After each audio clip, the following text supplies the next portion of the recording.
నాయకుడు సంవత్సరం ముందు చనిపోయిన వ్యక్తి పరామర్శకు వెళ్తున్నాడంటే, కానీ ఆ పరామర్శలో మొత్తం మాట్లాడుతుంది వైసీపీలో ఉన్న కమ్మ వాళ్ళ మీద ఎంత ప్రేమ కురిపించాడండి ఈరోజు. నాకు అర్థం కాలే.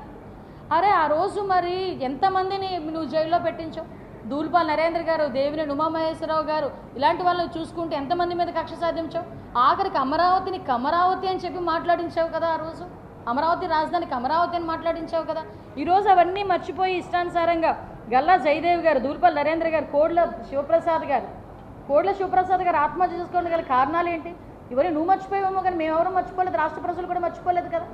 అంటే నేనేమంటానంటే ఈరోజు ఒకటే చెప్తున్నానండి, ఈరోజు ఇష్టానుసారంగా ఈరోజు కొన్ని వెహికల్స్ని ఆపి, ఎందుకంటే అక్కడ ఒక వ్యక్తి చనిపోయాడు, మళ్ళీ నేరో రోడ్లోకి వెళ్తే కనుక మళ్ళీ ఇబ్బంది అవుతుందని పోలీసులు కాసేపు ఆగండి అని రిక్వెస్ట్ చేసుకున్న బ్యారికేడ్లు తీసి పారేస్తున్నారు. అంటే ఒకసారి ఏ రకంగా జరుగుతుందో ఒకసారి ఆలోచన చేసుకోండి. ఈ సంవత్సర కాలంలో మేము ఎప్పుడూ కూడా రిస్ట్రిక్ట్ చేయలేదు, ఎవరిని కూడా వెళ్ళొద్దు అని మాట్లాడలేదు, ఎవరిని కూడా మేము హౌస్ అరెస్ట్ చేయలేదు. మీకు ఆ హక్కు ఉంది ప్రజాస్వామ్యంలో, వెళ్ళండి, కానీ నిబంధనలు అనుసరించండి.